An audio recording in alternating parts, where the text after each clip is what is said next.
Hey guys, Akariss here, bringing you another Fire Emblem Heroes video. Yeah, it's been a while, and I thank you guys for your patience. You're all incredibly awesome for those of you that have been kind of just waiting for me to bring something new to the table in terms of these impressions, analysis videos, and just the old swing of things as we used to do. But yeah, so the reality is I'm just going to cover in the next minute or two what's happened to me and what you guys can expect just before we jump into Mr. Medeus over here, whatever, and what I think of him. So yeah, I've been gone for about a month or more or so, just a little bit of a YouTube break, just because life has been different in a more positive light.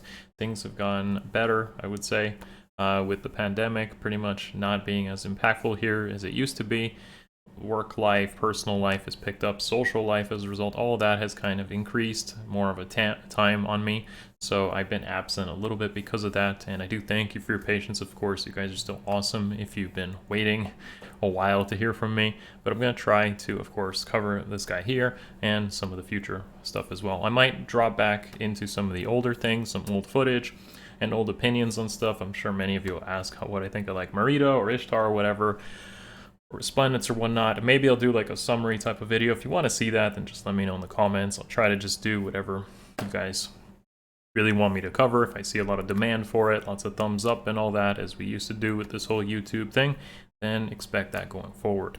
But yeah, I'm going to try to get into the swing of things and hopefully provide you guys with more YouTube content, especially for those of you that can't come out to the stream because you live in a different time zone or work obligations or whatever that might be. If you want to see more of me though, and you want to join into my discussions, and I don't do sponsorships, but I have to make sure I do this every single time I release a video like this.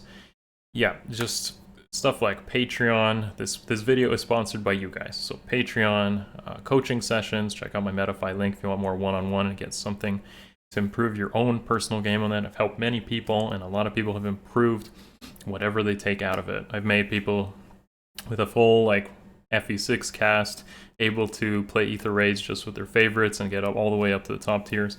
So whatever you think you can get out of my content and maybe potentially give back if you want to, and I appreciate that if you do, then consider some of those links in the description below.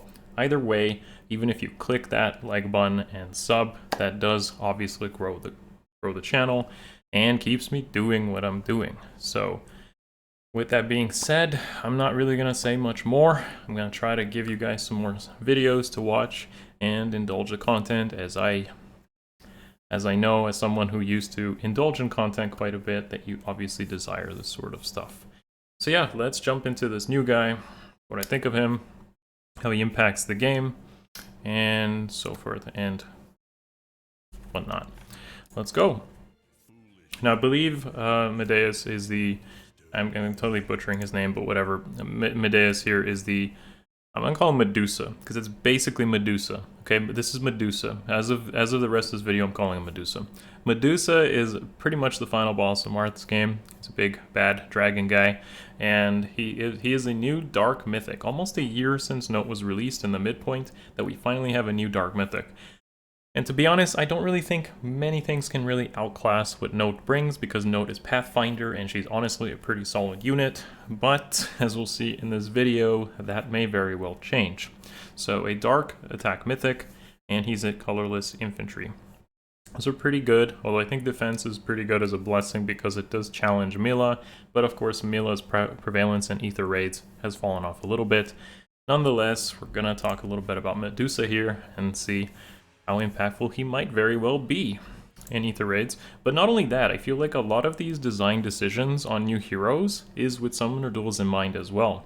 I'd actually say that stuff like Dual Ike and Dual Dogger and Dual Crom, they definitely, with their dual skills in mind, have changed the dynamic of a Summoner Duels ever-changing meta. Which means you kind of want these things if you care about Summoner Duels, but on the other hand, chasing the meta is a very cost-heavy investment. Like, it's very resource taxing, and I don't necessarily think that chasing that sort of thing is a good thing. So be mindful of your resources and try to keep to your own goals and what exactly you enjoy out of this game and want to summon for, because at the end of the day, you can't really keep up with all these latest and greatest units. Alright, so let's start off by just looking at Canto Control, because Canto Control is something we're familiar with because it was on Mikoto before this. Now it is an inheritable C slot. It doesn't exactly work the same way, I think, or I might have misread Mikoto's off the top of my head. But basically, it's within 4 spaces of the person that has Canto Control, you're going to stop Canto. If the unit is ranged, they're just not going to move. If they're melee, they get 1 movement. Now, I don't remember if Mikoto's was exactly the same as that, but that is something to keep in mind. Canto Control, we don't really know what the inheritance restrictions are yet, but it was on Mikoto, who's a healer, and now it is on a dragon. So maybe it could be, this obviously would be outdated a day after today, it could be restricted to dragons and healers, but it may very well just be available to everyone. Either way, I could see Canto Control being very good on supportive type heroes, such as dancers, who aren't running something like Infantry Pulse, or they don't really, like healers in general, or just support units don't usually use their C skill for anything like other than Joint Drive Attack, or Tactics, or some sort of buffs like that. They usually use their B skills for stuff like Pulse Tie or Sudden Panic, and their seals and A slot for HP maybe related stuff, or for defense res if they're trying to accommodate certain stats. So this is going to be very good on a support. Mind you, I wouldn't inherit it to somebody who could potentially die. So obviously a tank or a melee frontliner could potentially die, and then I think Canto Control will not work because the unit would kill that unit and then retreat. So this is definitely some sort of support inheritance type scenario. Either way, it is very impactful and going to be meta defining for sure as an inheritance option. And it will definitely change the Summoner Duels meta, which has a lot of Pathfinder Canto shenanigans, so this will obviously change that as people use it and inherit it more. Either way, next up, let's talk about this B skill, because again, it is a bit interesting. So it is a res damage reduction thing, similar to Dragon Wall. In fact, it's pretty much an enhanced Dragon Wall, but it has an additional effect onto it, because I suppose it's its preference skill. And what it is it's going to enhance that like damage reduction by another 20% as long as there's staff or dragon allies near him. So if he's not winning the res check, then he can rely on the dragon or staff ally proportions to make him bulkier. Or you double up on both effects, the res and the dragon, to get up to a max of 60%. And the way this reads to me is that the DR portion of the res is 40%, and then the staffs and dragons is an additional 20% for every staff and dragon. That's how I've interpreted this. Again, that might be confirmed a day after today's video, but that's how that reads to me, which means that it is one of the highest DR skills, or competing with some of the highest DR skills, at least in the B slot, for a lot of units. This makes him extremely tanky, and as we'll see later in this video, there are stats associated with Mr. Medusa here that makes him quite tanky. Okay, so Shadow Breath, hold on, I did miss one little portion here, is that as long as his res is higher than the opponent, he also gets an auto double, because why not? But so it's like an enhanced Dragon Wall with an auto double. A little bit of an extra part there, but anyways, let's move on to the preference weapon. Now this preference weapon is again pretty impactful, especially for something like air defense, absolutely for air defense, where that is going to be where it's probably tailored or designed in mind. So he just gets a start of turn buff with attack res 6 to himself and all his allies. That does mean that it is somewhat sudden panic-able, meaning he's panic vulnerable, but he comes with the additional buff of On Guard. Okay, so just like False Star, we have a brand new mechanic here. I want to point out that this cannot, like this guy, because he's in Dark Season and likely to be used in Dark Season, it means that he doesn't have to deal with Elamine effects. But even if he was in Anima Season, he's going to have such a high res that he'd probably compete with Elamine anyways. But regardless, that interaction doesn't exist. This is Dark versus Light, and not Anima versus Astra. On Guard here is a very important thing to talk about, because out of combat damage splash type effects do not affect the units buffed with On Guard. So he and his allies around him are basically don't care about Bolt Tower, they don't care about Savage Blow, they don't care about Poison Strike or anything like that. The AoE splash, like the AoE effects, specials and whatnot, will still hit and do damage, but everything outside of damage, like chip damage, is now officially nerfed because of this weapon and because of his existence. That is very impactful because I do think Bolt Tower is still quite good as a building. In fact, it's come back into the meta, I'd say, a little bit with Aether Raids because people do run more Catria Balls.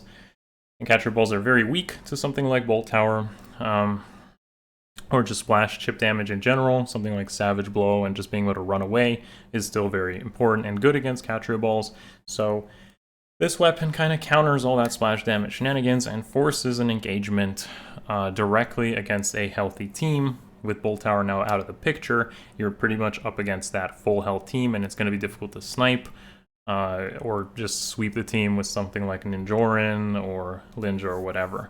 So this is very good. I don't see it having much more relevance outside of Aether Raids defense, but it will. It's essentially a buff to Aether Raids defense, and it is his own little niche. It doesn't outclass or necessarily make him better than Note. Note is just going to be fit into better into her own kind of teams, something with like Legendary Sigurd or Cavlines. Whereas this guy is going to fit better into like the Catria Ball corner armor type defenses. Okay, additionally, it has a initiation foe clause and a 75% HP foe clause for attack res -6, and a worry fighter type effect for the enemy, not for himself. So he's pretty good, I'd say. He kind of mimics a sort of Cyros type effect where he gets auto doubles, enemies don't. He protects his team instead of trying to buff them with Wings of Light, which is what Cyros has. He's definitely a side grade or potential upgrade to Note. I didn't think Note was going to get outclassed because just Pathfinder is just so strong anyways, but he's definitely very good for what he needs to do. Either way, I will go through some mythic rankings in a future video talking about Medusa and Note and just the Dark Mythics in general.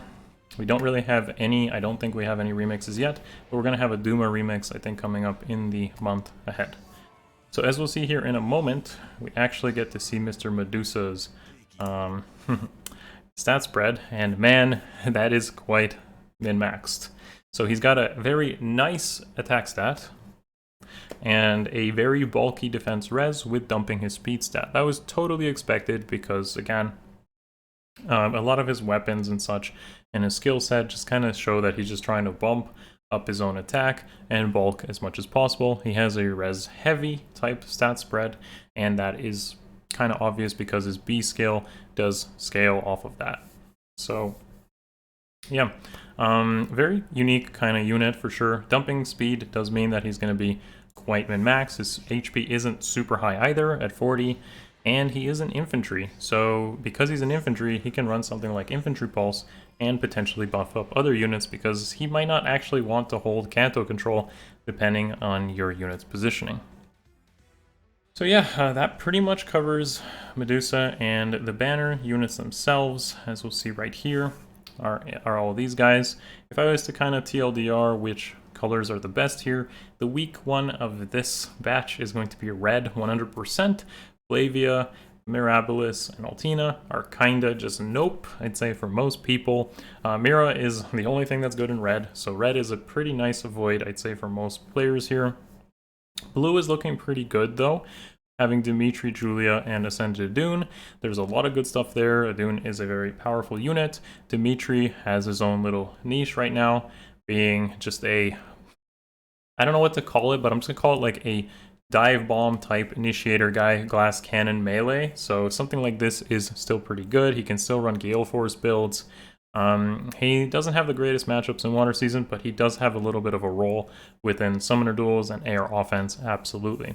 Julia is still actually, in my opinion, quite good as an Earth Legendary. She has great matchups against all the other Earth Legendaries, even today, and even with Legendary Nana being released. So blue is pretty solid for, I say, anyone who wants to build up a Water-Earth core and have a very strong unit in the form of Ascended Adun. Green is also pretty good, I'd say, with Odor and Hell being there and Thor, so this is an opportunity for those of you that have your Astra merges from, let's say, the Hero Rises to add merges to Thor, and if you don't have Odor and Hell, then Green will be pretty solid, as you can pick up one-offs of those characters. Odor is a great Summoner Duels unit, and he's just good to have as a one-off in defense. Plus, I suppose he has G-Dual Cap 4, but he is very powerful in most modes because of Canto. Mind you, Canto might be nerfed, so be careful to be pulling him for that reason alone. Hell, while not so interesting, it is, again, still pretty good to pick up at least one-offs of defense mythics. Finally, of course, Colorless being this shining greatness of this, I'd say, with Medusa being the latest and greatest new unit.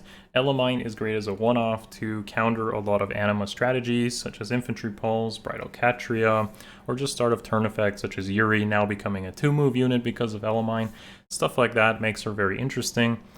And of course, she is pretty much a glorified Flame.